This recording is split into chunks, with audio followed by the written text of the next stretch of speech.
The cost of life has a toll. As I go on this journey, I'm all on my own. But that's okay, take it slow. Take it slow. I've been all on this road way too long, so you know, take it slow. Take it slow. The cost of life has a toll. Ladies and gentlemen, welcome to a fresh episode. This is Vinyls and Vibes. I got my boy AJ in here. What's that? And as you know me, if y'all following my Twitch, is Rambo in the booth right here. With this podcast, we're just gonna be talking about music, man. Where the hell does she go?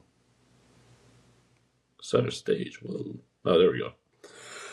But yeah, we're gonna be talking about music that we like. We're gonna have episodes with music where it's new artists for us to show. Just really giving y'all our reactions, our insights, and I might even pop off, show a couple vinyls for y'all because we are vinyl heads too. I might even show y'all what vinyls I'm anticipating to come out. There's all types of shit really to talk about, especially in the music industry, hip hop industry right now. I feel like shit's been popping off ever since Kendrick and Drake went at it. I mean, let's be honest. Factual. It's just shit's been popping off left and right. Last year, you had Tyler drop 2 albums in 1 year. Like, when's that ever happen? When does that ever happen? I'm not too. It doesn't happen normally. I mean, in the past of his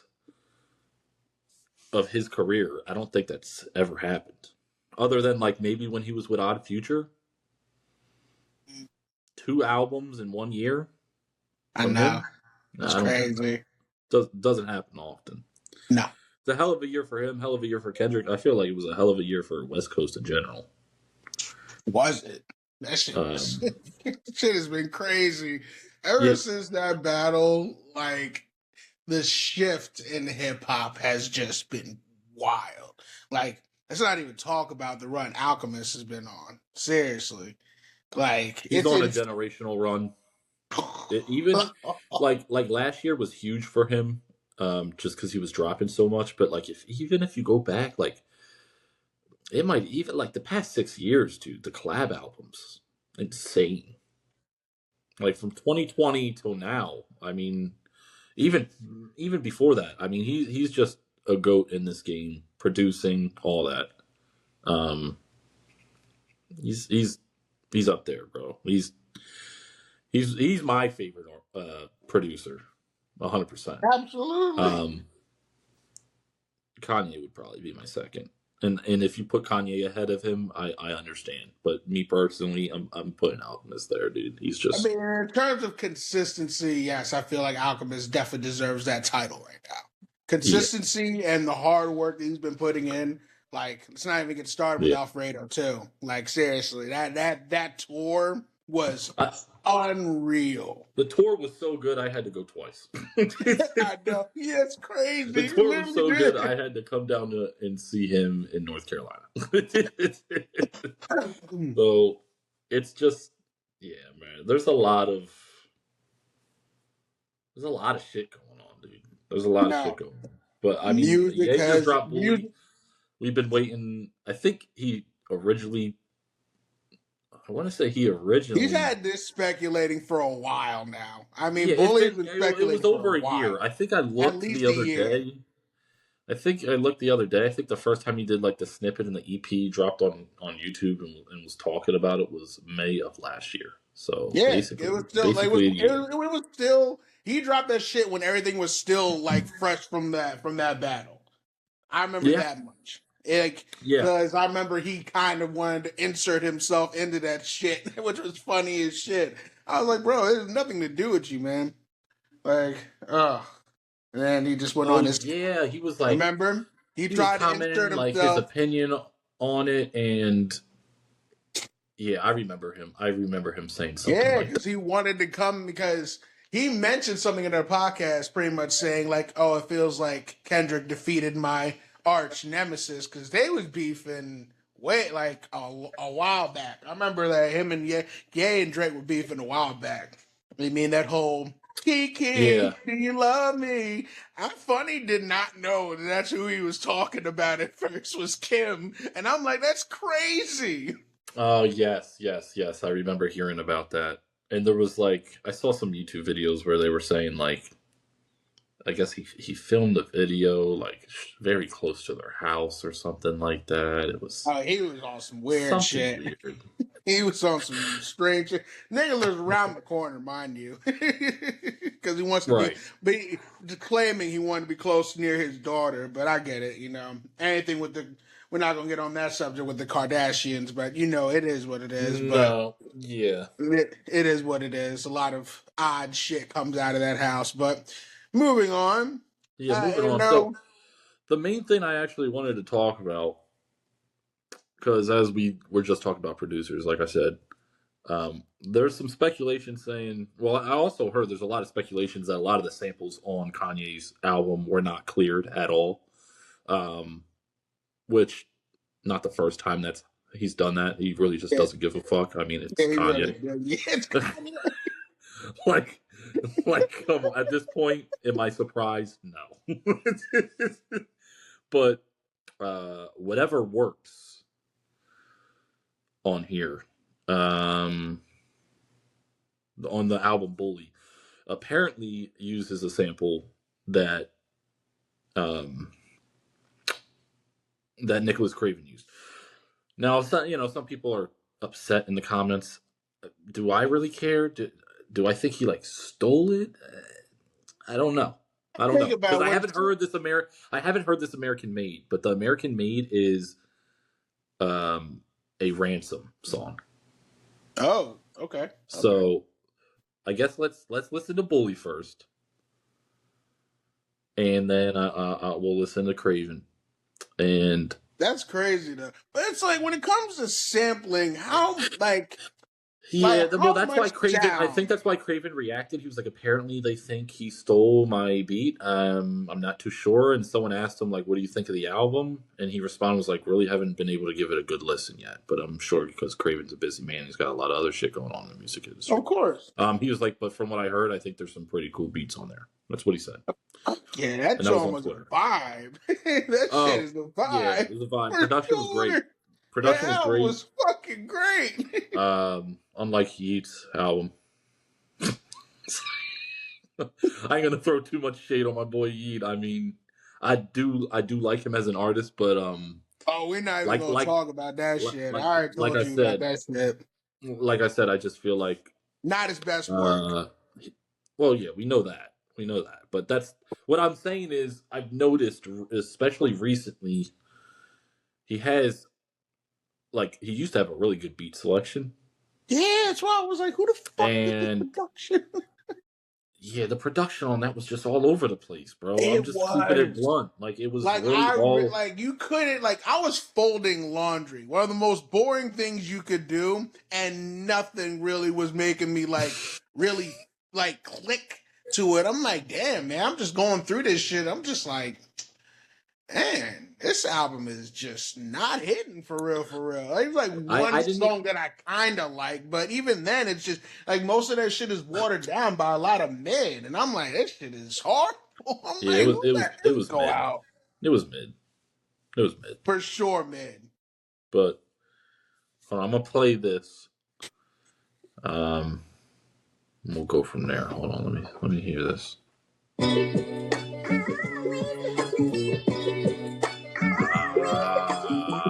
Change of heart, I felt different at first, lot of pain, lot of hurt. I can see Craven doing something similar. I mean, it's very soulful.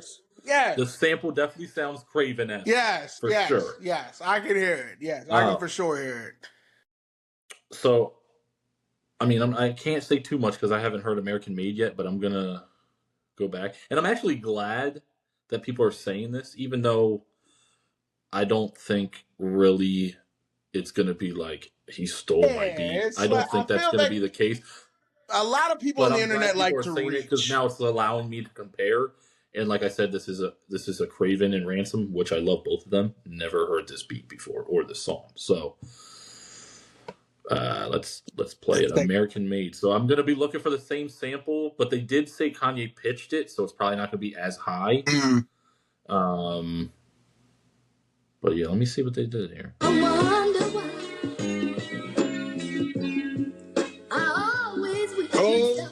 Oh yeah, it's the same. It's the same sample.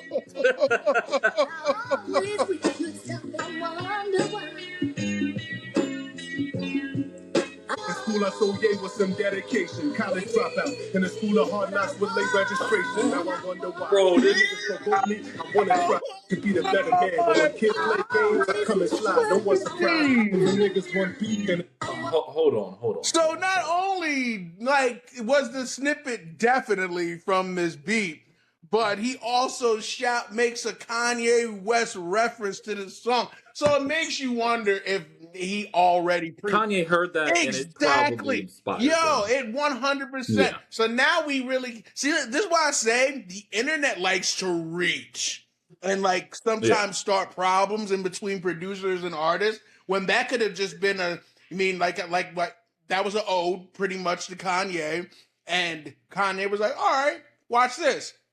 And just twisted it in his... mind you, this song came out in 2023, so we're talking years prior. So this is, if anything, this is just a response to being like, hey, thanks, I appreciate it. I do see how some people might have said, like, I don't think he stole the beat. He didn't steal it. In the beginning, before Craven changes the beat in the middle, the beginning, even the beat pattern is similar. It's very similar. Yes. And of course, even the tempo, the sped it up and pitched it. The only difference was just the slowed down version of the vocals on the background.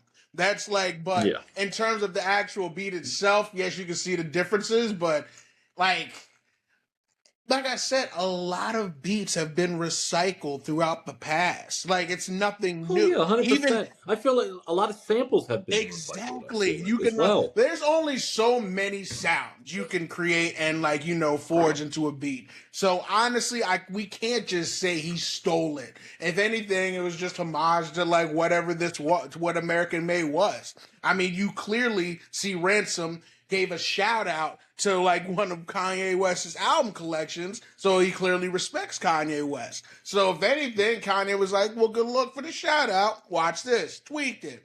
I doubt it. Yeah. The internet likes to reach. I can't speak on what Ransom's stance is today. Just with not everyone.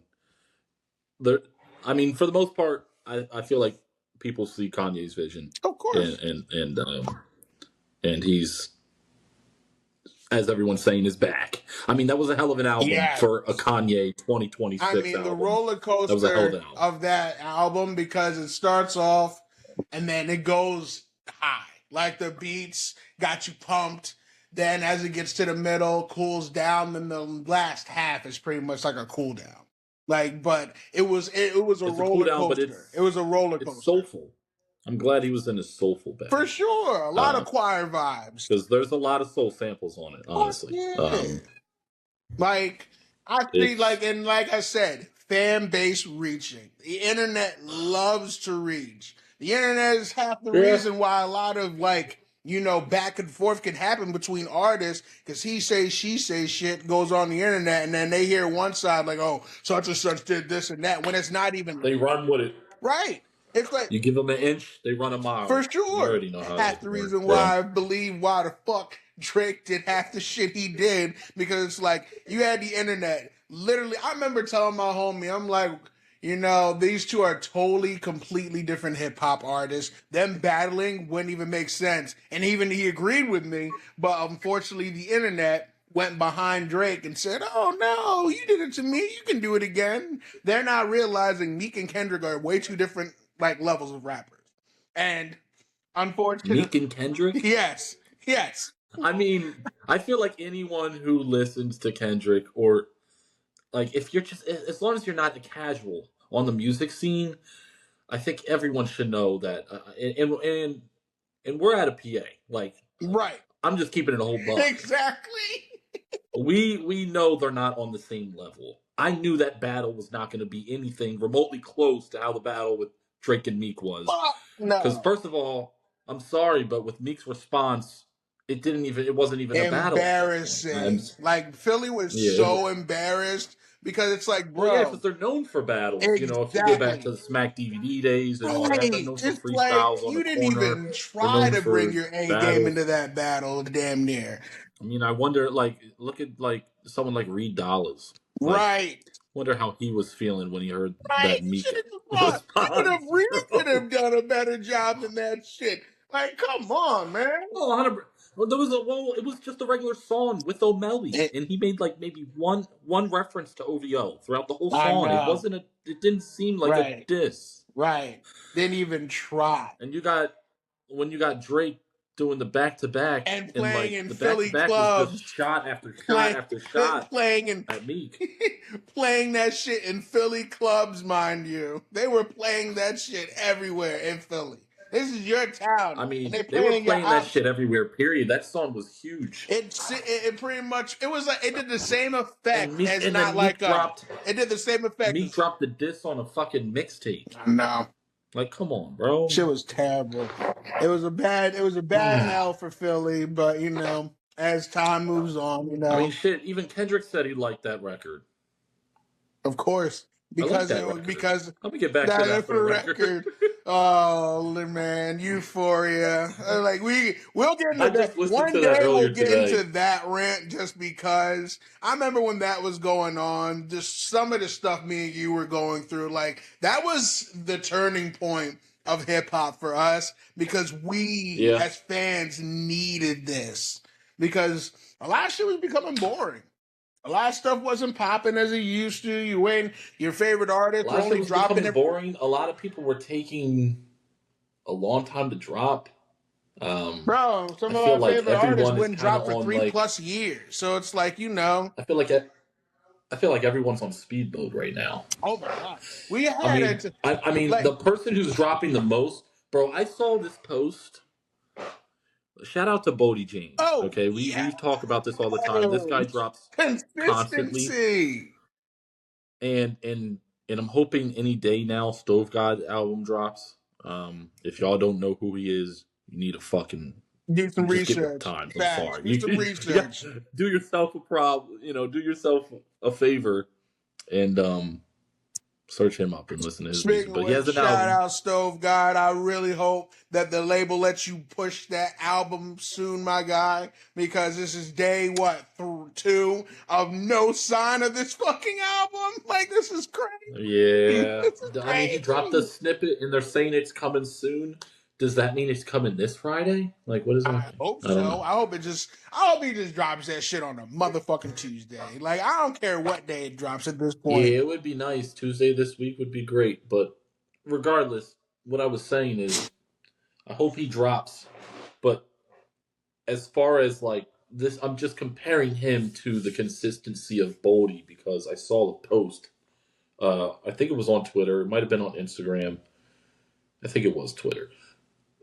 Bro, he has dropped since Stove God dropped his album in 2020.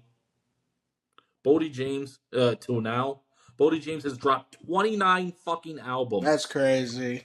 29 albums. Some people don't have that in their catalog alone. That's crazy. And it's like, I think I discovered Boldy 30 albums a year and a half, like 2 years ago. I think it's been like he's dropping them out like hotcakes, bro. That shows you the love of the game certain artists have. Oh, 100%. Like, you know, when I 100%. Found out about him, I was like, oh, shoot, who the fuck's this nigga? I used to like the artwork on some of his albums, and I saw one of them. I'm not just listening to one of his songs. I'm like, yo, who is this guy? I'm like, and the fact that he has so much other shit that just goes down for like miles, and you're just like, this guy. It sucks when certain artists deserve more recognition than people just know about on the surface. Because Boldy, man, he's one of those ones, man.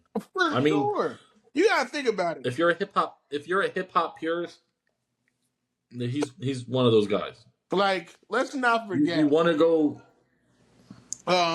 Not forget what? I was about to say, you had Tyler drop Chromacopia, and in the midst of the tour, dropped Don't Tap the Glass, which was an absolute banger. Like, we are in a crazy time because which he made most of the album on tour, which is even crazier. Because the energy on that album is there. For how tired people be on tour, the energy of that album is there from start to finish. You got funky beats, you got great lyrics, you got some hardcore beats on there, a little mixture of everything, but definitely was like a outside of the box alternative kind of type music, which Tyler normally does do, mixes it with hip hop, and it just worked, bro. Don't Tap the Glass was no. I remember he announced it as I was walking outside of. He announced it as I was walking outside of another concert, and I was going ballistic in the parking lot. It was at the Wu-Tang concert. Shout out to Wu-Tang. That was one of the best concerts I've ever been to. I mean, they brought out LL Cool J, Lauryn Hill, and they're coming back, bro. After they said they were done, they were like, "This is the part where the tour doesn't end because the crowd won't let it. It's an encore tour. They're still retiring, still their last tour, but they brought up a whole encore, and they just got done the world tour, like outside of U.S., and they're coming back to U.S. I don't think they're not coming to Philly again, though. You can see they picked different places, but like, dude, I mean, talk about legendary hip hop. But as soon as I'm leaving the venue, and I'm just scrolling as I'm walking to my car with my family and my girl, and Don't Tap the Glass is all over Instagram. Because if you remember how he promoted it, was people left a chromacopia outside of the venue. They left. And on the outside of the venue, he had statues of himself in that tracksuit, like the same outfit that's on the main cover. It was statues all over that, and it said "Don't Tap the Glass," and people were fucking, having videos and all types of shit. And it was like, I think it dropped. I don't really. I'm trying to remember. I think it might have dropped like a week after. It could have been. It wasn't that long after it dropped. Like, not long after that, it dropped. After he announced it. Like, maybe a couple days. Could have been a week or two. I'm trying to remember exactly, but no one saw that coming. No one saw that coming. Not in the slightest. Like,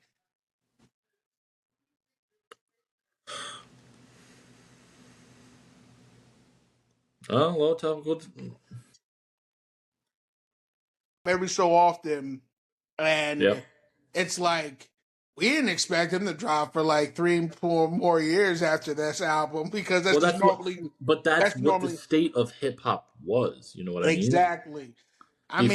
Like I said, I feel like I wouldn't, like, now I'm like, I won't be surprised if Tyler drops another one this year. But also at the same time, based on how he's talked, I also wouldn't be surprised if we don't see him for a couple of years. I mean, he's dead. I need to go on a break. He's tired. I mean, that was a long tour. And then we gotta think about it. Shit, even Kendrick, even after all of that, dropped GNX. Like, bro, what?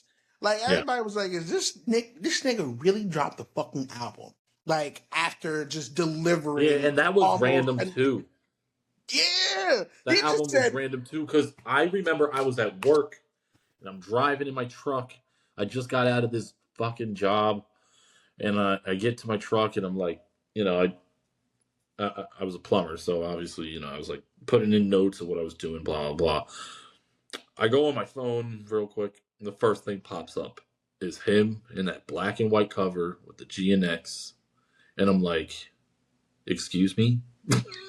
Yo, what? I said, what? I think I discovered it because I was on YouTube, and somebody on the YouTube saying he dropped. I'm like, what? So I go to my Apple Music. I'm like, no way. Yeah, because I think we were. Was it a random drop, or did he had that little snippet, right? He had I think he had the opening snippet where that one, the one track that no one ever got. Let's talk about the song, that little snippet of the song, and then we were like, "Where is it?" We never got to hear the full extension to that song. Yeah, and then just drops that album, and that album was just start to finish, play through, no problem. Oh, it was phenomenal. Imagine dropping a banger after you just demolished one of the top, I guess, hip hop influencers of our generation. Like, no one expected that shit. Like, no. I mean, like, we were like, okay, this nigga just gave us damn near a mixtape of disses, and then here's an album on top of it. And it's a classic.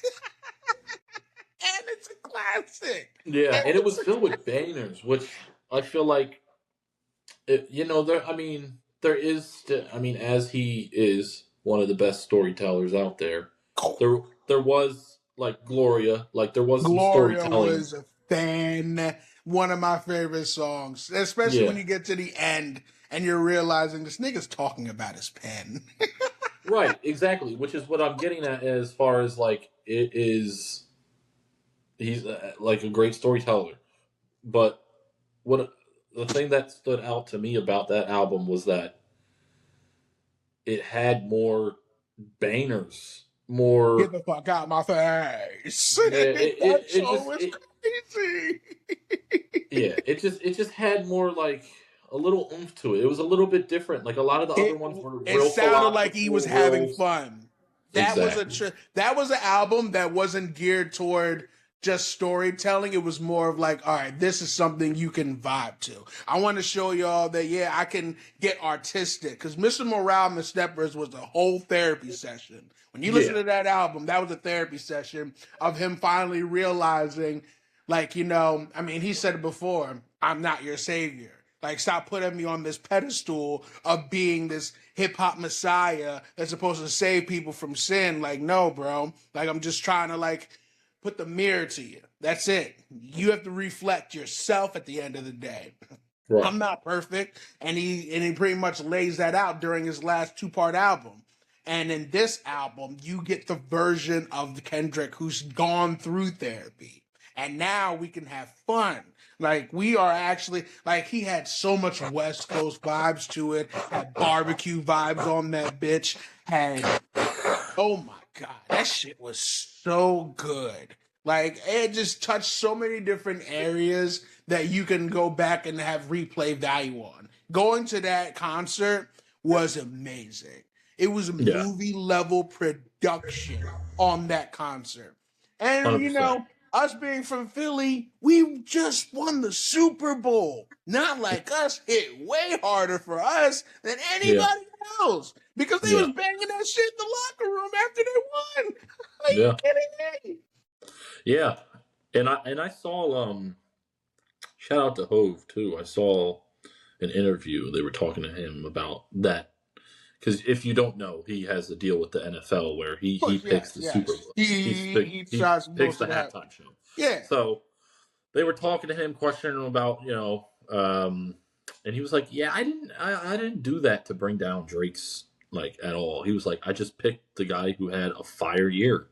And exactly. He was like that. He was like, "I don't apologize for it." He was like, "Did I want him to go out there and, like, downplay Drake, or did I want it to hurt Drake's career in any way? No, but I picked the guy who had a fire year. It was the right decision.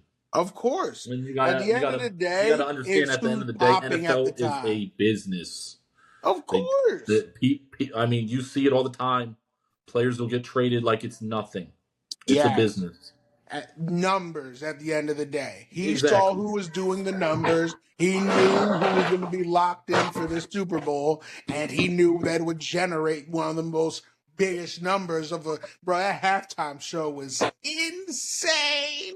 And then the choreography was just on point. I mean, like, this nigga had the PlayStation buttons on the field. Like, he was not playing. That shit was crazy. I'm like, bro. Once you actually look back and see the meaning of things, and all the Easter eggs within it. Oh yeah. Had Serena Crip walking on that motherfucker. I'm like, bro, that was fire. He's calculating. The calculations is crazy, man. Like, what a time to be alive. Like, it was such a and we're on such a hip hop's been on such a generational run since then. It's like, I'm happy. And the whole thing with Joey Badass, going back and forth with the West Coast, whether that was for funsies or if he was really trying to battle with K-Dot, who cares? We got to have, once again, people battling back. Hip hop is a sport at the end of the day. Yeah, and I already saw they came out and they still, Daylight has respect for Joey and Joey has respect for Daylight. Of course. And some people were like, oh, that's fake. But, I feel like that's also a little bit of what's wrong with society today. Like, y'all really want these motherfuckers to beef. And It's like, they can beef. Like everybody says, hip-hop is a sport. You don't see football players go out there after they stick someone and want to kill them after. They don't do that. It's all about the fans. The fans are the ones that be... the fans are the ones that drive that narrative that they have to be enemies in real life. Like, bro, it's like, this isn't WWE, my guy. Like, no one's role playing after the mic is off. So it's like, it is what it is. You mean, WWE, like, they'll do that just to maintain integrity because of their contracts. But at the end of the day, they're all friends too. So it's like, it is what it is. It's like, you guys got to realize that. I mean, there is some people that don't like each other in that industry, for sure. But that's only because of personal reasons. People that really don't like each other industry in hip hop as well. But I also think about the younger generation of some of these other rappers. I mean, I'm not gonna name too many because, to be honest, I don't know all about the beefs just from what I hear. Most of the people that are in those real beefs. I really just don't listen to their music, but like the whole thing with what was it, NBA YoungBoy and whatever. I saw some clips of that on Instagram, and where NBA YoungBoy has beef with Dirk. That shit was funny. This man made a whole dance choreography video to that shit. And who did? So I think it wasn't NBA YoungBoy. I think it was the one, the nigga that shaved his head bald, right? Who shaved his head bald? Did he shave his head bald? YoungBoy? I think. Maybe we're talking about a different rapper, but there was a rapper, he was I guess beefing with somebody, and he went off the Tupac beat, and he shaved his head. Yes, and it's somebody. Oh no, that's not YoungBoy. I know who you're talking about. That's fucking NLE Choppa, bro. Yes, bro. NLE Choppa had me dying with that. I saw that. Who was he beefing with? I don't know. Who cares? But it was funny because he made a whole dance routine to that in that music video. And then somebody made a comment video what the fuck is this? He was dissing NBA YoungBoy, so that's why. I just searched it up. Who he was beefing with. He was the guy I'm talking with who has beef with Dirk as well, but Dirk's been locked up for how long now? But a couple years. Yeah, it's already coming up on a couple. But yeah, that's who NLE Choppa's beefing with his NBA. I was dying when I saw that. I think it was Big Tay, the black boy that be doing those little edit snippets when he'll play a video and then he'll start. Mm-hmm. Yeah, he snapped on that nigga. He's like, "What the fuck is this?" Fucking nigga. That shit was weird. That music video had me dying. The real nigga. Don't trill, nigga. I'm like, what? Yeah, I didn't know what was going on. I don't know. It worked though. It had millions of videos. Of course it does. I mean, stuff like that gets pushed to the front because it's just that is where we at currently. When they try to push stuff like that to the front, it's like, bro, why? And then you wonder why it was in the state it was, because corny shit gets pushed to the front. Yeah, I mean, I think that is why it is. I mean, it's crazy, like stuff like that is getting pushed more than Boldy. I Like mean, Boldy needs recognition. It's crazy. It's like, when you have consistent, actual good artists out here who deserve the recognition, but always in the back. It goes back to the song with Jadakiss with Why. Like, he even said it, like, real talk, though. It's like, he's like, so many people love my lyrics. Made by Havoc, by the way. Crazy. Which is Alchemist affiliate, Mobb Deep. You wonder where Alchemist gets it from. I mean, he learned along the way, of course, himself. But Havoc it's just messed up because that song is another example of, yes, you can be highly like your lyrics can be on point, your message can be on point, but that's not what they're trying to push to the front because it just doesn't appeal to the general public. It only appeals to the real music listeners. And it's sad because it's like at the end of the day, it's like purists, as they would say. It's all about what appeases to the numbers. It's like, we know Lil Wayne got most of his flow from Gilly, but Gilly rapped like that, but he never got to play like that because the voice and who attracts what is what gets pushed to the front. Yeah. Lil Wayne just happened to sound better with the flow. So it worked out for him. Don't think about Hey, don't let Wallow hear you say that. I mean, but Wallow was cutting on him too. He's like, this nigga made so many albums, you ain't never hear him go blow platinum or some shit. He was cutting on him in the one joint. Oh, he cuts on him all the time. That's why I was saying, don't let him hear that you were comparing him to Wayne, because he could be like, oh man, nah, this man was a fucking neighborhood fucking artist. He said he saw the joint with T.I. He's like, he rapped in bars. I was dying. He was like, that nigga, doing shows at the bars and shit. Yeah, come check out my promo. Said, people go to clubs and shit. He said bars hold like 20, 30 people. He's in that small-ass bar. That's crazy. Hey, everybody got to start from somewhere, I mean, it is what it is, Crazy. But that goes to show you how it is, though. You mean? I mean, it's no discredit towards Wayne either, because Wayne's goated. At the end of the day, I mean, that man, 100%. 100%. legend, and it's just wild though, because like, unfortunately, it even goes back to what Blueface said. Even though I hate that, let's never get me started. He's like, you got to be cool. Unfortunately, like if you don't look the part or sound the part, you won't get sold. Yeah. Think about Ace Hood. Like his voice, he cool, back in the day, but his voice did not match what he looked like. Yeah. It just didn't work out. Ace.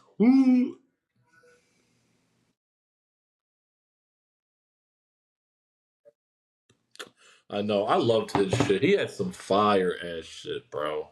I mean, Salvation? It's crazy. Yeah, I definitely used to listen. I listened to Ace Hood a good bit when I was in high school, and I was like, dude, it's not like he didn't have good songs. It's just like the voice, man. I'm telling you. It's like sometimes, because it even goes down to Kendrick when people will say, I just can't stand his voice.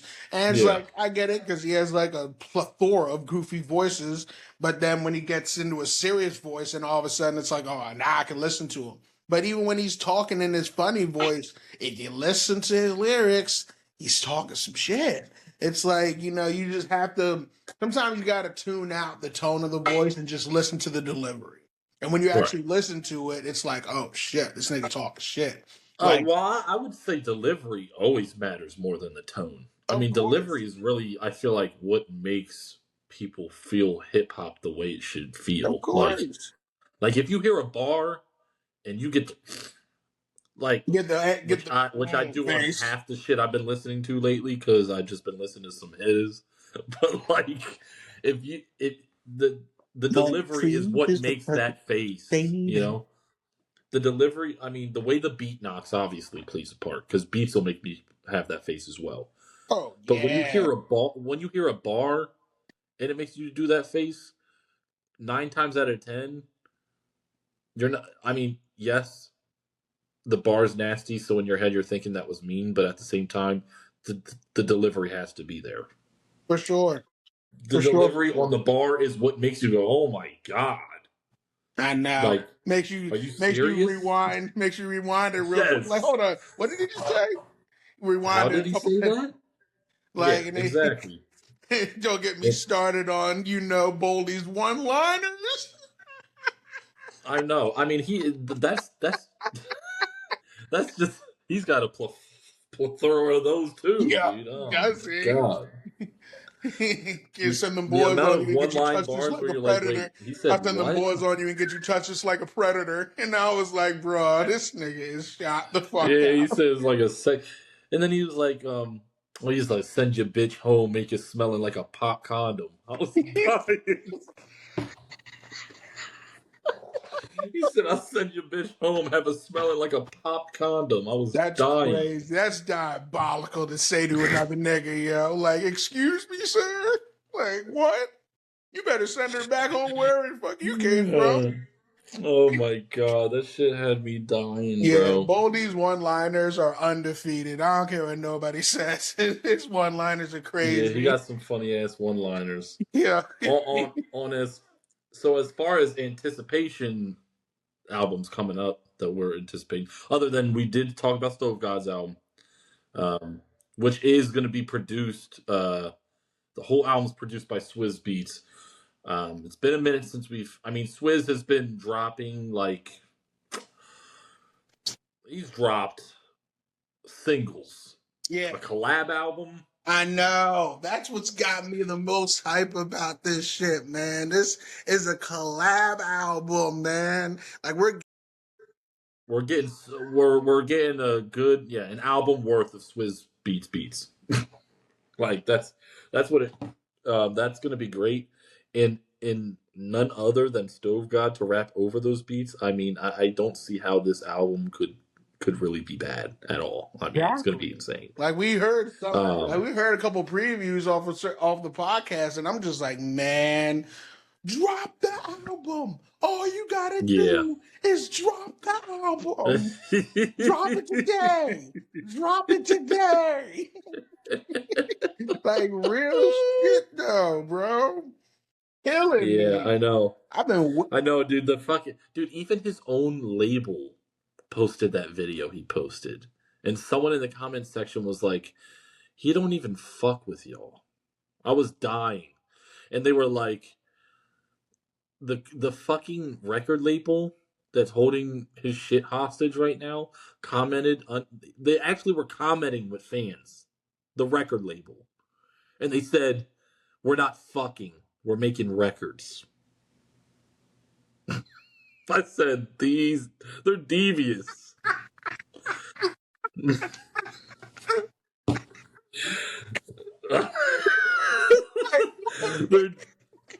What? Bro, yeah, they said that, because they posted it and was like, blah, blah, Stove God album coming soon. And someone was like, y'all posting this and y'all know he don't even fuck with y'all.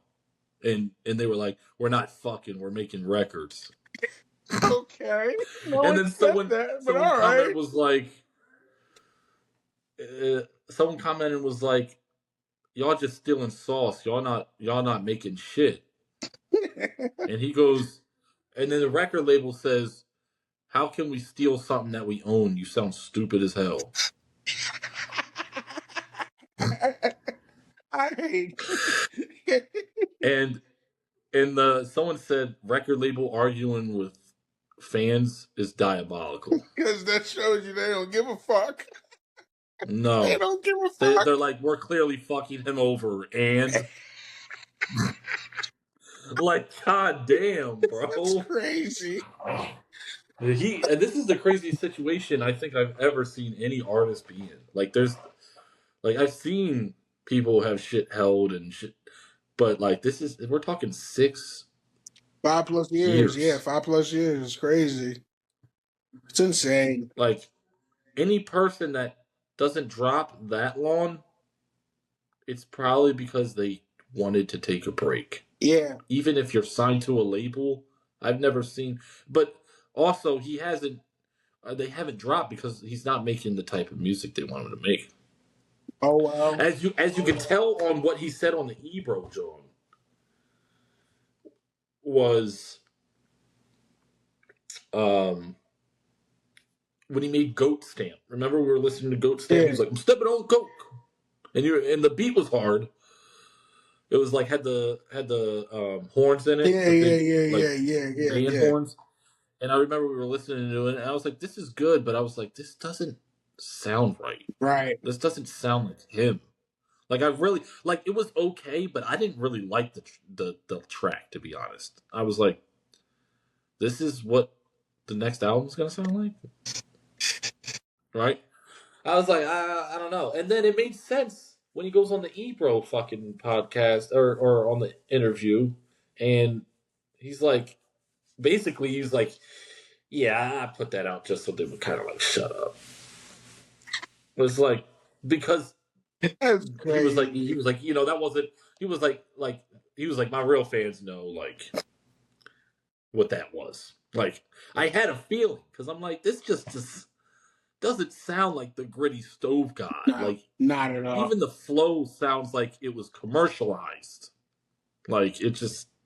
Something was off about it. I hate that. It's just crazy. It's like just if you would let him do what he wanted to do. I don't understand why they want to. Why do they want to change every artist? It's like they try to make every artist to be a commercial. Because that's what they think sells. Because at the end of the day, they don't have faith in his gritty flow. They don't think it's gonna appease to the public that they want to appease to, so they don't want to drop that. They're looking at the numbers. They want everyone. Of course, they want every cultural aspect of every angle to fuck with this album, not just one type of diverse, culture. But at the end of the day, they don't realize that every culture is gonna fuck with it regardless. Like this is the version of Stove God that they want anyway. Why would you want to put out a watered down version of them to begin with? Like, and my whole thing is like, I don't know, man. It's like if you don't like that kind of grittiness, then his music's just not for you. But labels don't take that answer. They go, oh no, we're just gonna make them into what the majority wants. It's crazy, and it's just hey, I even told one of my friends, I was like, it goes back to like we were saying, it's a business, so they and sometimes like, it can get dark. Look at Triple-X and Juice WRLD. Look at Triple-X and Juice WRLD. They were actually helping the community in ways to where the youth that were depressed, chronically depressed, they were getting them out those spaces. But why all of a sudden they disappear? Because they were helping. That's a whole completely different topic for another day. The other thing that's different with the Juice WRLD, well, what's with those situations is they were big commercially, but they also weren't fucked over by their labels as far as like because Juice WRLD was signed under Lil Bibby's record label.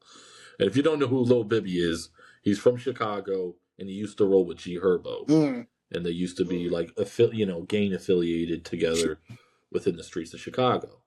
Well, in that same hood, Juice WRLD grew up in. So we're talking about a somewhat of a childhood friend. But also at the same time, their type of music and the way they went about it with the melodies and everything, it's kind of hard to compare. And I'm not saying you are comparing them, but it's kind of hard to compare them to someone like Stove God just because, of course, like Juice WRLD would come out and make songs like, All Girls Are the Same. Like it's so easy to make that a commercial hit because of the melodies. It's damn near a pop song. You know what I mean? And X kind of in the way was like definitely wasn't like Juice as far as I don't know how to explain it. I think, like X was very alternative, and you're right. Like he brought like the people that were depressed into that the one line Juice of music song again. I liked. I'm so empty. I feel so goddamn. So like when I heard that song, I'm like, oh, this is a perfect relief song. Like it's like a place where you can channel those dark thoughts into. And it's like people think listening to sad music is bad. No, it helps you channel your emotions out into certain areas to where you normally don't talk. Now you have someone you can relate to, and then that person becomes kind of like an anti-hero almost. It's like, oh, this person knows how I feel when, mom or dad doesn't understand me. This person does. And that's why I said those type of artists save the population, which is why, Oh, yeah. That's why I said it's kind of odd that both of them, it's crazy. Pass. Exactly. Yeah. It's like those we can type go of on artists hours and hours that were still around. Oh, yeah. Juice and X. I wish they both were still around. And, yeah, no, I totally feel you on that, dude. When I heard that, I felt the same exact way. I love that song, and I love a bunch of his songs. And there's a lot of songs that aren't the most happiest, if you listen to the lyrics. But when I've been down or been in that mental state where I have dark thoughts, things like that, it's been a little while since that's happened, but I definitely did have them. And you're right. It's a place to channel your dark feelings. I remember when I was with my ex, like there's specific times I've bumped that song and I've got questions like, why are you listening to this depressing ass song? And it's like, you just don't understand. Get it. You don't get it. Yeah. Sometimes hearing that shit helps you when you're in that state of mind because you need to hear, it makes you feel not so alone. It makes you feel like, okay, someone understands how I feel right now. And this is what's helping me get through these emotions, channel my emotions. Yeah. When you can't just pay for therapy on the spot or just talk to somebody, music is the best therapy on the planet. I don't care what anyone says. The best therapy on the planet. It can change your mood from the moment you listen to it to the day, like the times you wake up. Like certain, I always wondered why old heads would be like, all y'all youngsters listen to nothing but war music. And it depends, on the type of, music you listen to can be bad for you. It's like, because all it tells you is to, run down on somebody, set somebody up or some type of shit. That's why I have such a range of genres like jazz, lo-fi. I listen to a lot of lo-fi to start my day just because I want a good day, a peaceful day. Right. It's always a time and place on certain songs that you can listen to certain things, but it's like I'm not going to start bumping, trap music at 8 a.m. on my way to work. That's just not how I vibe. You know what I mean? It's just, I'm not going to go to... Some people do. That's how they live, and that's perfectly fine, but, I like to have a certain type of mindset when I'm doing certain things just so my day's cleared. That's just how I motivate, And when it comes back down to the whole stove god situation, it's like that same grittiness they aren't putting faith in because they don't think it's going to sell the way they want it to. It goes right back to the whole Jadakiss song, Why. It's like, why the hood loves my voice, like the world loves my voice, the hood loves my voice, but the record label just doesn't fuck with it because they don't think that it's going to be appealing to the masses that they want to appeal to in terms of numbers. And it's like, have faith in that shit, bro. Sometimes people need to hear that shit. It's like cocaine music's been in the game forever. I act like Jay-Z wasn't fucking, doing his thing before he was really Rockefeller. So it's like, Yeah, we are, like I said, I came into the game with 900K. Like, come on. Crazy. It's like Jay-Z inspired so many entrepreneurs and hustlers. It's unreal. And it's like a shame because it's like, that label is really fucking him over. It's a shame because... Yeah, and I could be wrong, but I did hear that the label is owned by Busta Rhymes, where I'm like, Busta's really letting this happen? It's weird. That is weird. It's weird. Man, that's the last person who I think that wouldn't want to drop that shit, but hey, I digress. Well, I don't know how I'd have to do a little bit more research. I mean, like, I still haven't listened to the Jack Harlow album either, but I'll give it a shot one day. Yeah, he signed to Baby Grande Records, which is an independent label based in New York, which is records owner. Baby Grande Records is owned by and founded by Chuck Wilson, a former director of A&R and Priority Records EMI, founded in 2001. So Chuck Wilson.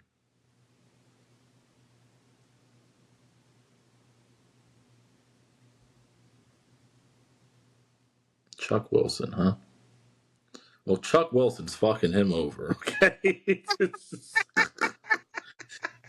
I don't know what to say. Like, well, he gotta do better, bro. Like, what?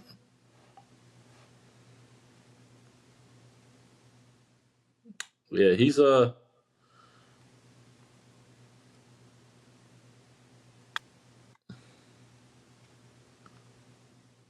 this guy right here. This guy right here, Chad. Apparently, he was on Soul Plane. I remember him. You remember him from Soul Plane? That's what I'm saying. I don't know.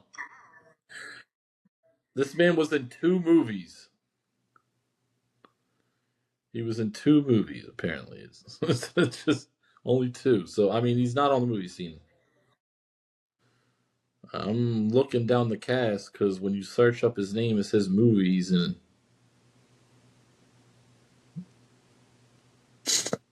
maybe he has some type of direction or music, maybe some producer credit, because he's not on the cast. I don't know why that movie's popping up when I search up his name, but it does say, Baby Grande Records is owned by him, and it was founded by him in 2001. So it's not a huge record label because it is independent owned. It's not a big record label. Yeah, I mean, most independents are usually like that. That's the other crazy thing. You're not a big record label, and we're going through this. I mean, like, they're big, but it's independent owned. It's not corporate owned. We're not talking about UMG. Like, what?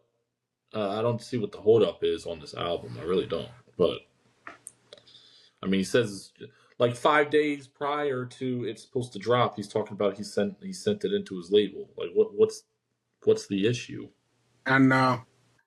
Like, I don't know. Chuck Wilson's like, you got to make music like this. Like, bro, what?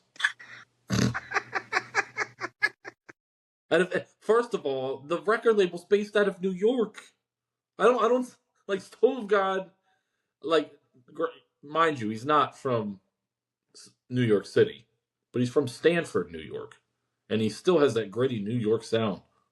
What I don't, or I'm sorry, Stanford. What the fuck am I talking about? Syracuse, New York, up north, like, heavy up north New York. But it's like, bro, what? I don't get it. I really don't get it. I don't know what the problem is there. I don't know why they would even try to force him to do that. I looked on their fucking Instagram. They got 30,000 followers. It's like, bro, you're not that big of a fucking record label to be doing this shit. 30,000. I mean, I'm not saying you're not, like, popping, obviously, but, like, I'm just saying you would expect this movement to come out of a corporate record exactly label, is what I'm saying. Yeah, of course. Like, well, the number of followers makes sense while they're commenting back on their fans. Yeah, right. That makes sense as well. You sound stupid. They got nothing but time.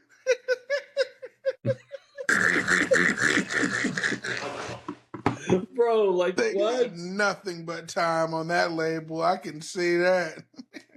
That's crazy. If you're arguing with your fans in the fucking comment section, clearly you're not that busy. That's funny. That's actually kind of comical now I think about it. Man. Bro.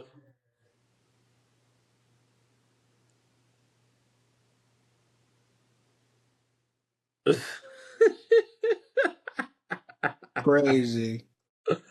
This is great. I don't know if this is true. Someone in the comments section said, Stove had me sitting at his crib for 7 hours. He mowed the lawn, washed all of his cars, and watered the flowers. Back in my mind, I'm like, go get the album. He said, I want to hear it.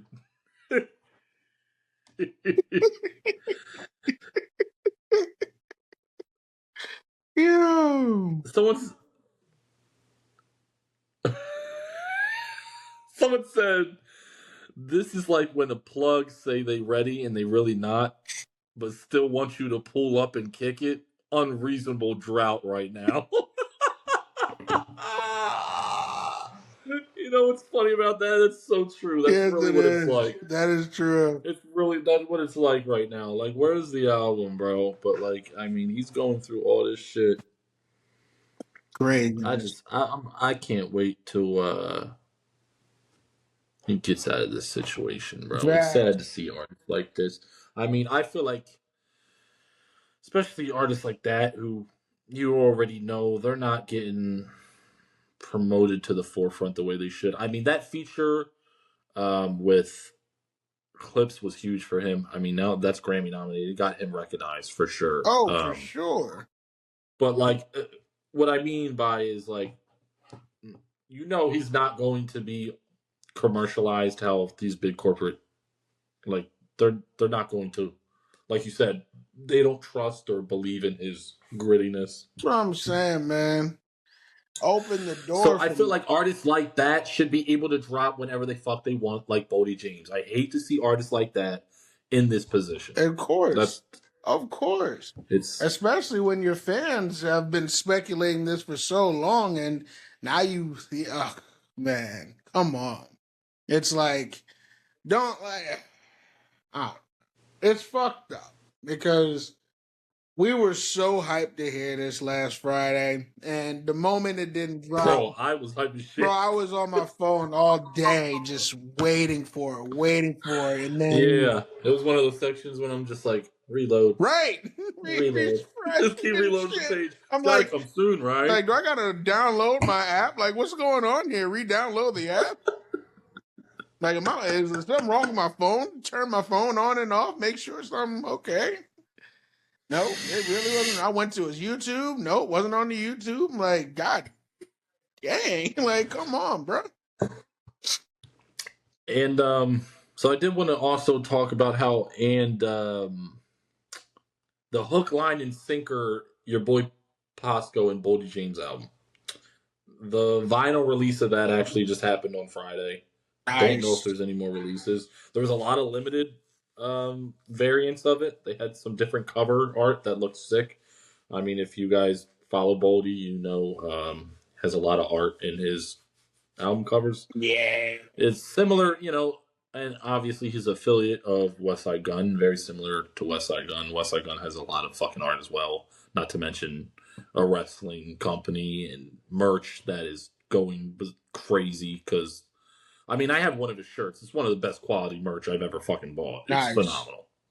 That guy is definitely doing his thing over there. So, but yeah, I did also even get like a, what's it called? Like some type of notification that Yeezy on Yeezy.com, there is a Bully vinyls are out.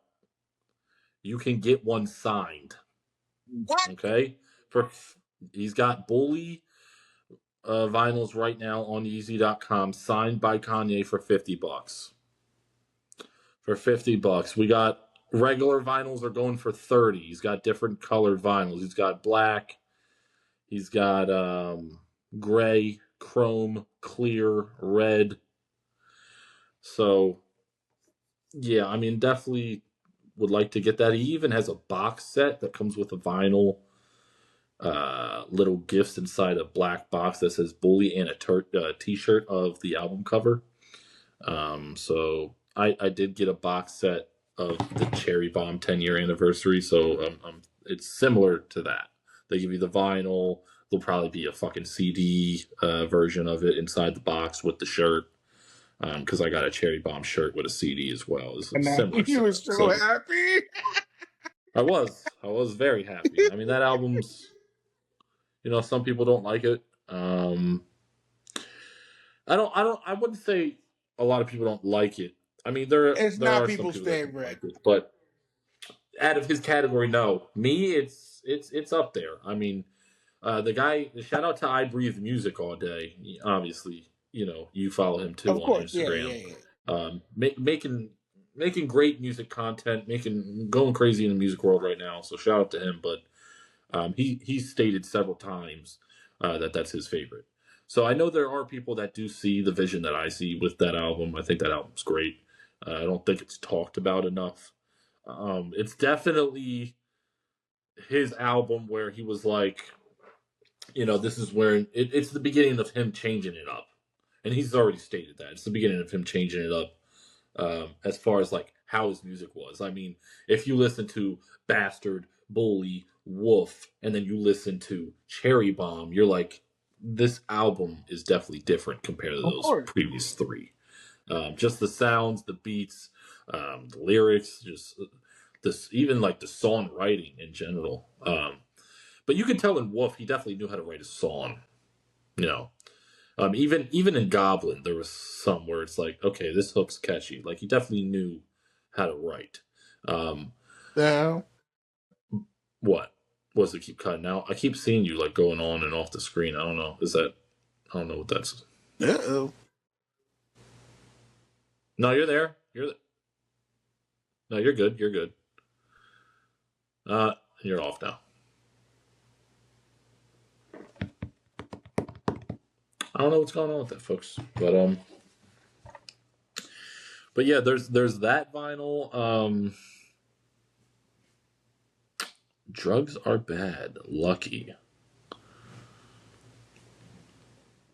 I heard a lot of people like Lucky. I've heard some of his songs. Obviously, I'm a huge Earl Sweatshirt fan, so that stuff, or the one song he has a feature with him is really good. There's a lot of shit that's good, but I would have to, go back into his catalog and really see what's going on there. And you're back. Yeah, I don't know what the fuck happened. It just, your screen went black for some reason. Yeah, your screen keeps going black every once in a while, but then you pop back up. They're probably just getting used.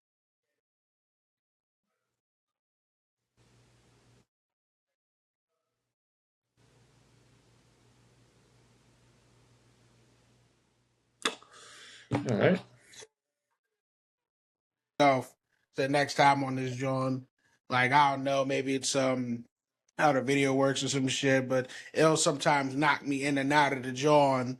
And right now, like 10 seconds ago, it was like your screen was completely black. So I'm like, all right, let me leave real quick. Came right back, and you still popped up. I'm about to get a little mini table.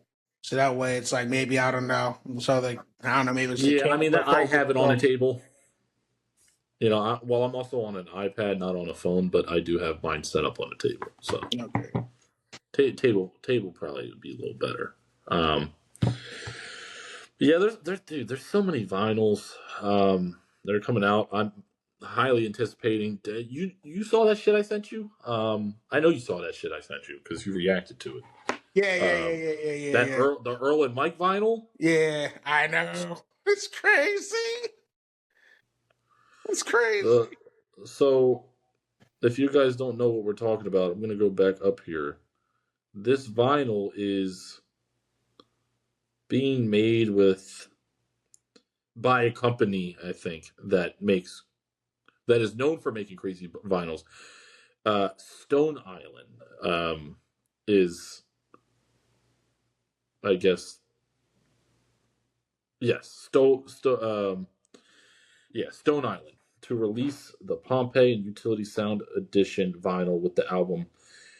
Oh man, so this version of this vinyl is dropping literally on Friday. It's dropping the day the album drops.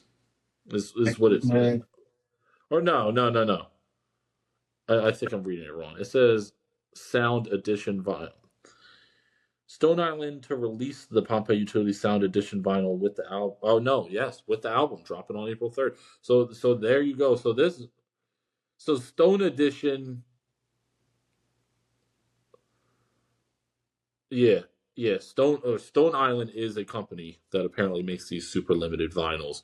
So yeah, good luck getting that shit. I'm gonna try my best. Okay. Good luck getting that shit. Motherfucker, I'm gonna be off that day, so my finger's gonna be on the trigger. Nah.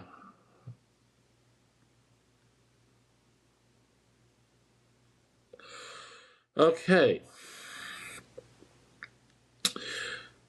So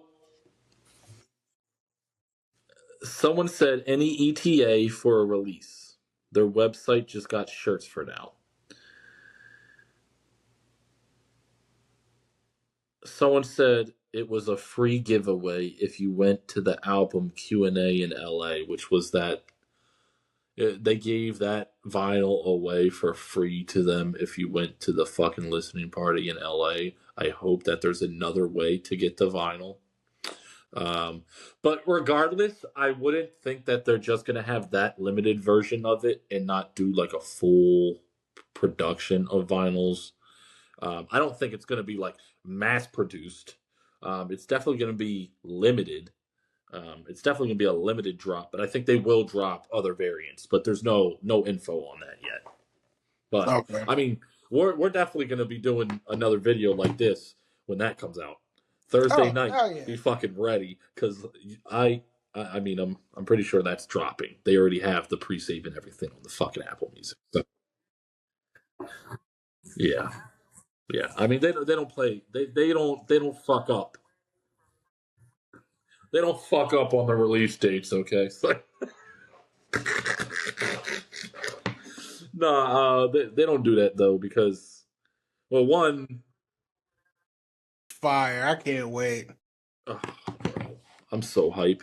The little snippets, and for those of you who don't know who Earl and Mike are, I mean, if you don't know who Earl Sweatshirt is at this point, you got to go back and look at some Odd Future and look at some of that stuff. But Earl Sweatshirt at this point, I would say, is even for people who don't even listen to that type of music, they know him from Odd Future just because Odd Future was so big. So, mostly people know Odd Future. I don't think, or know Earl Sweatshirt. I don't think a lot of people know Mike. I mentioned his name to people, and they're like, "Who?" Right. His name's just Mike. I'm like, yes, just Mike. It's just Mike. But that album's gonna be great. I mean, the snippets that I heard from the listening party sound very good. Seems like there's a lot more snippets of Earl than Mike. But I did hear a lot. I did hear snippets of Mike. But the one snippet I did hear was the song that he already had on the album. But I mean, there's obviously there's fucking 15 songs that are Mike's, so we're gonna get some Mike for sure. But I'm just curious to see how this production is gonna be, man. I mean, it's definitely gonna be different than what we're used to or what we know, because the production is a collab album between them two, but not only them two, but Surf Gang as a production group as a whole. From what I heard, I mean, I think there's going to be some spacey beats, but with some trap drums is what it's looking like, which is I'm okay with. I know some people aren't going to be, but I did. There was a point I mean, lately I've been on the underground scene very heavily lately, and I'm not complaining at all because I think it's great. It's probably some of the best music that's coming out right now, hands down. But there was a time where I did listen to a lot of trap music. Hearing these guys on trap music is going to be different, but I'm here for it. Especially when they laid out their explanation on why that they went this route. Like, just to experiment and, test the waters out with different type of avenues of sounds, even though we know that most of their flows usually go off of more of like a classical type of sound, beats that are abnormal to more instrument based than just the normal, like, electronic sound most of the time with keyboards. But this is going to be an album to where it's like it's testing their diversity in their own, in their own right. And it's good because it's good to get out your comfort zone. So their real fans know that this is just an album to see where they can go in different lanes, in different avenues, which I'm hyped about because it's like, after hearing the first little, Minty and Earth, like, come on, man. Like, that joint was crazy. Like, when they dropped that first video and we watched that joint, I'm like, oh, this joint gonna be crazy. This joint's gonna be fire. Like, oh, it's gonna be, I mean, for fans like us, and I know there's the people that do know, they know. It's gonna be generational, man. This is gonna be crazy. Yeah, this is gonna be crazy how we've been talking about both of them, and now they're making a collab album. In a collab tour. I can't wait, bro. I can't wait. I will be going to see them in July with my man AJ right here, so. I wonder if we could live stream the concert. I definitely can. I can do it through my. Well, I can for sure. I mean, hopefully by that time I get a new fucking phone. It's not broken my audio. Yeah. I keep forgetting. Worst comes to worst, though. I definitely could like sign into Twitch on your phone and stream it. That is true. Yeah. I mean, like I said, you saw me the other day streaming with the iPad just off the camera, but I couldn't hear your audio on the other side, which is why we hopped on here and started making shit. If you guys are wondering what we're doing this podcast on, it's on Riverside app. Great, simple app. Shout out to Riverside. And this is, video one. We're just testing the waters, We're gonna get better. We're gonna get better, probably have more, I guess, written scripts out, written actual activity of what we're gonna do going forward. Yeah, I actually have certain things planned out, because this video is just to see, lay out the ground level on certain things. And, our first topic was just about Kanye West and Craven. But we jumped all over the place today because we're just trying to get a feel of where this podcast is going to go. Vinyl and Vibes is pretty much going to be a podcast to where we can not only just talk about the current news, but show you different sides of music that you're just not used to listening to all the time. Like, certain days we might cover jazz. Certain days we might cover R&B. It doesn't just have to be hip hop based, because we are music lovers, not just listeners. At the end of the day, it's like we're trying to open the minds of people who are just in one lane of genres and, expand their horizon, increase the palate. When you have a cheese plate, you don't just eat one type of cheese.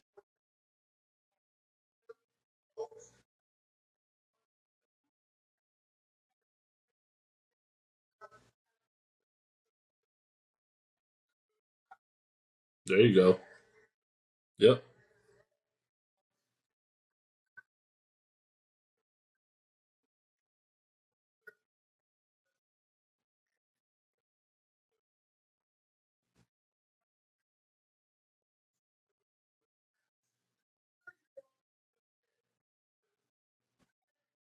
Yep. Yeah, I mean, you've put me onto some music that I, normally wouldn't listen to, and I've put you on to a lot of artists. And I've even, I have a couple things just off the top of my dome that's different out there that maybe the audience of hip hop normally wouldn't listen to, that I definitely am willing, ready to show on one of those episodes. So yeah, I second everything you said, bro. I mean, this is just the beginning. Only gonna get better from here. So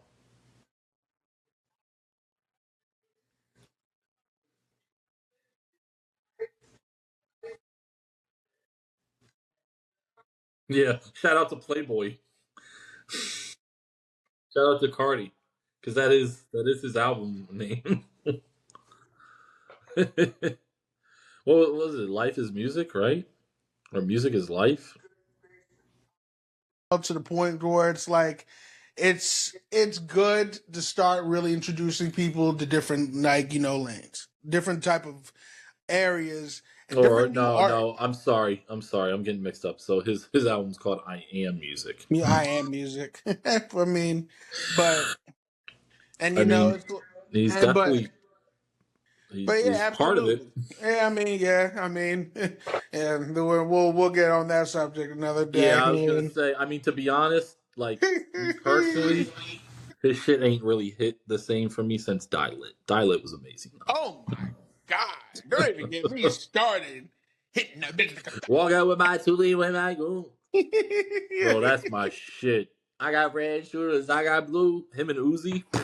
That shit was going. That song gets me in my bag every time.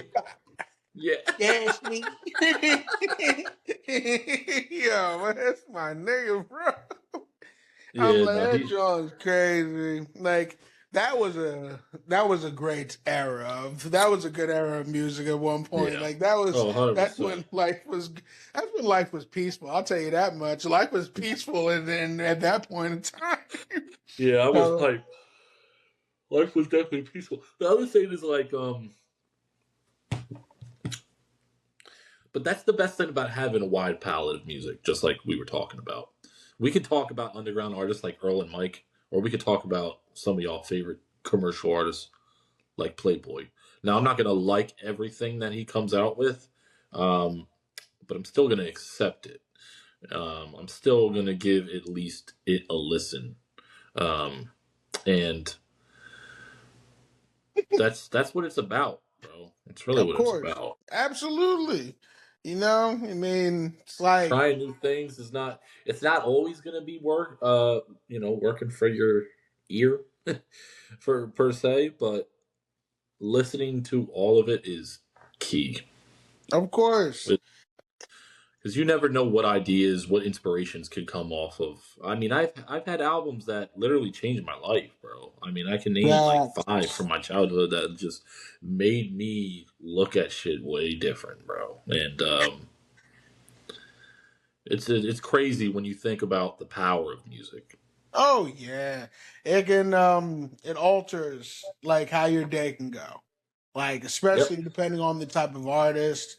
Like, I mean, I could go from System of a Down, Toxicity, like come on, man, to Meteora I mean, I got from some Linkin Park. new artists that I know not a lot of people know about that I'm ready to show, bro.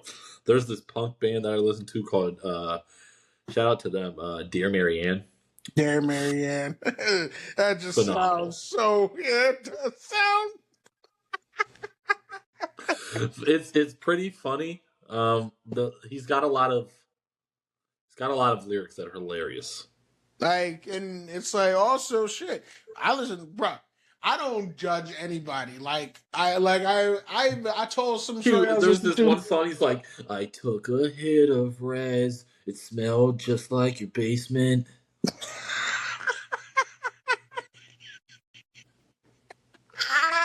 Why can I relate to that? Right. Because I know what he's talking about.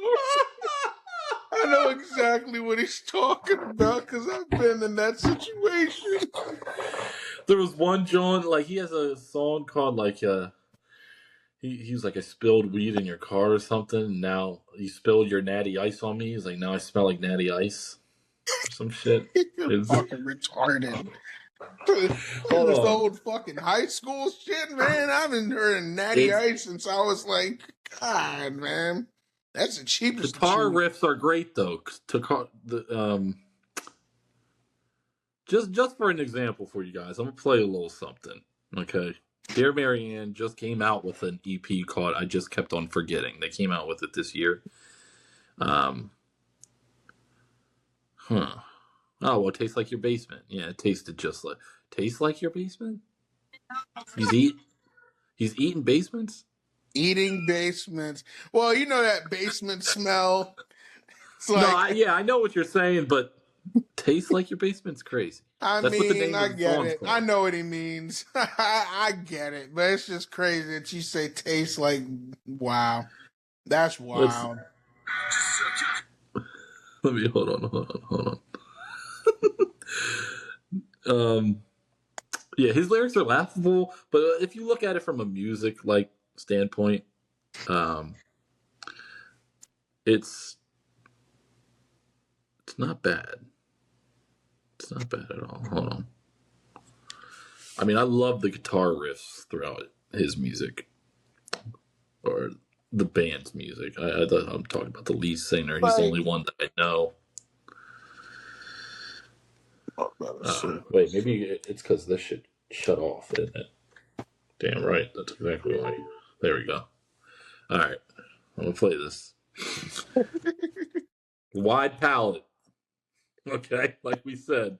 Okay. We got some different songs coming here, so this ain't going to sound like none of the music we were just talking about. I'm keeping a buck with y'all. This is straight punk rock. Okay? Just suck your head of fries. Taste it just like your basement.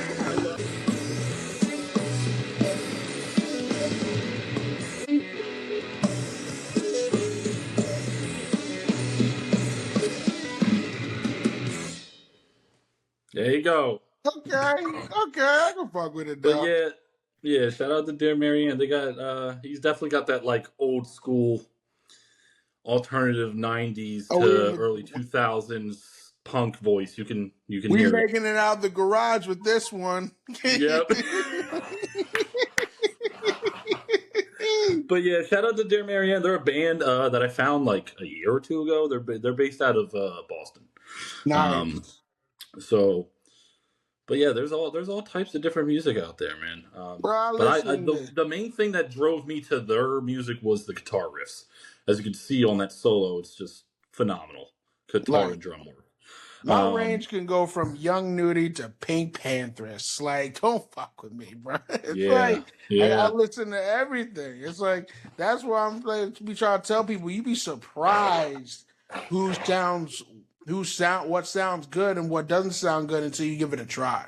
You actually have to just dip your foot in the water sometimes just to see what you like. You never know it. I didn't know.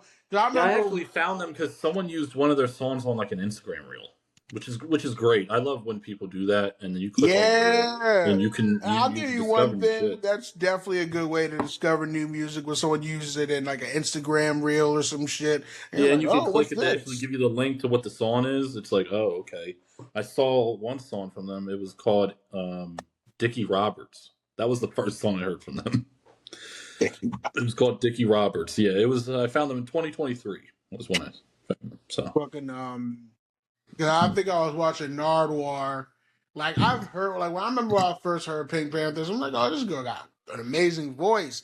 But when I watched Nardwuar, I didn't know she was really producing her sounds like that. She's actually crazy work.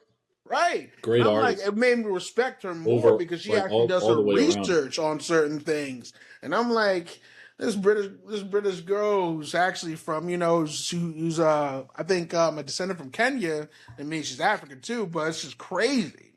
It's just you grow to respect artists when you realize that their craft goes deeper than what they look like. Because when you see her, you would just think oh, somebody feeds her all this stuff. Nah, she actually does her homework and dissects certain samples and puts shit all together herself. And I'm it's impressive to see that shit because oh wow, it gives more credit to artists. Besides just somebody ghostwriting half your shit most of the time, or somebody doing all the groundwork for you versus to somebody who actually creates their sound for themselves. And it's a good thing to see because, I mean, like I said, it's One day I'll be in the mood to listen to Young Nudie. Next day I might listen to some John Legend. So it's just like, that's the best part about loving all types of music, because you never know what type of mood you're going to get into that day.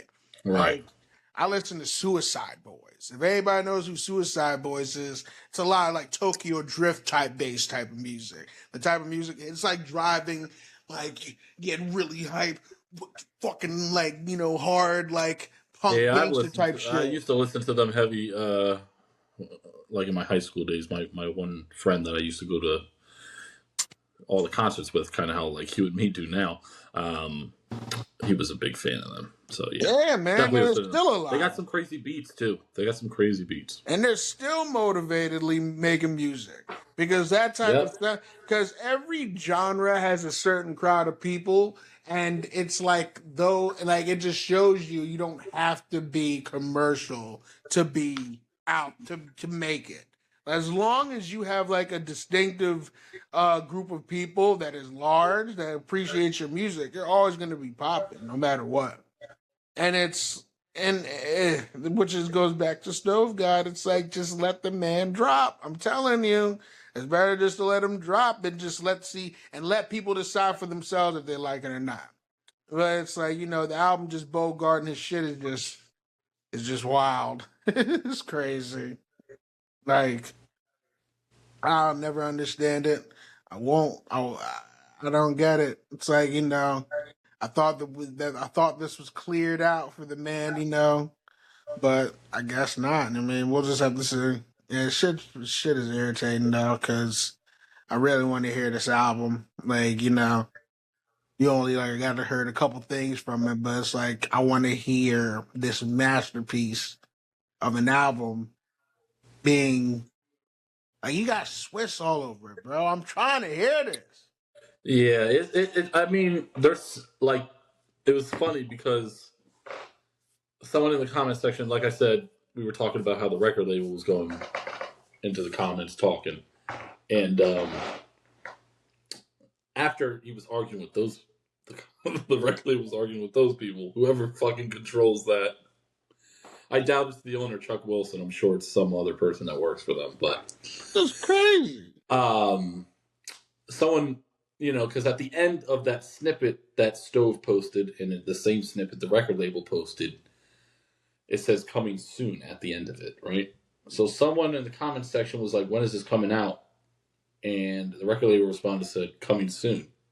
So someone else responded and said, all right, so how fucking soon are we talking? Like, we've already waited 6 years. How soon? Coming soon? When is soon? Hey, come on. Yeah, I feel everyone's pain, bro. I was just as excited as everyone else was. I know, dog. I don't know when it's coming. We don't got much news other than the snippet, which is fire, by the way. That's sick. And then, well, yeah, we have the snippet from the Ebro, but we also have that little promotion video they did. That's what I was saying that they posted. Yeah, that joint's fire. That's all we have right now. Coming soon. No, that's all we got. Like, I don't know if you ever heard of Nexer and the Villains. In the time of my life, ain't coming home to try.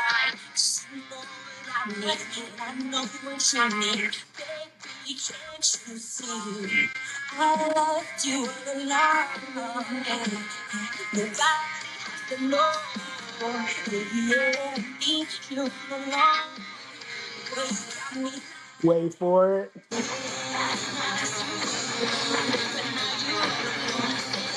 Yes, that's killing that joke. Yeah, bro. I like that. What is that called? What's that song? NXCRE and the Villains. It's called Twisted.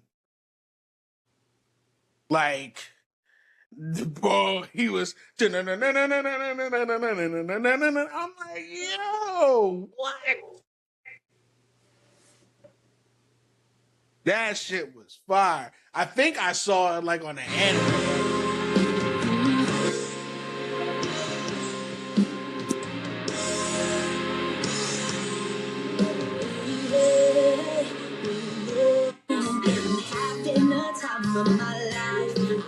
Yeah, this is yes. Yeah, ain't it? Yeah, I discovered this group a minute ago. Another John. It's crazy because it says they had so.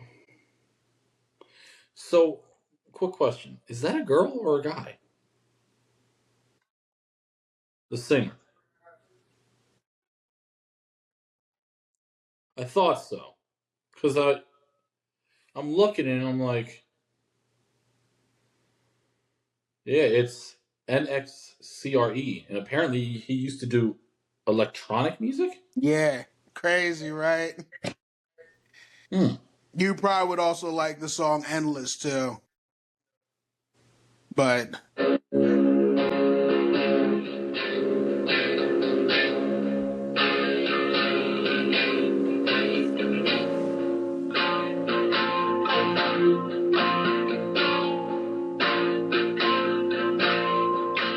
Who I am is what you see through. Stay the hell away from me. I'm sorry. How the fuck is he hitting these octaves? I mean, I've done some high pitched shit on my own songs. For those of you that don't know, I do make music myself on the side, but that's different.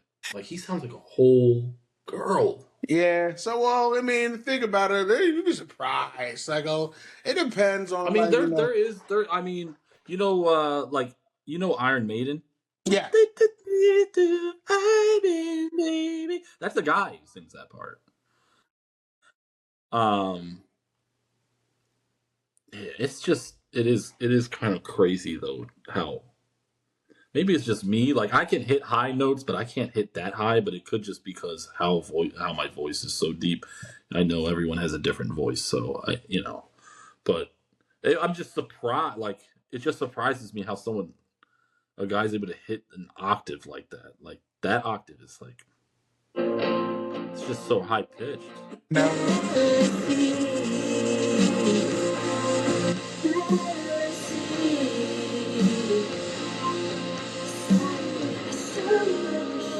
I know.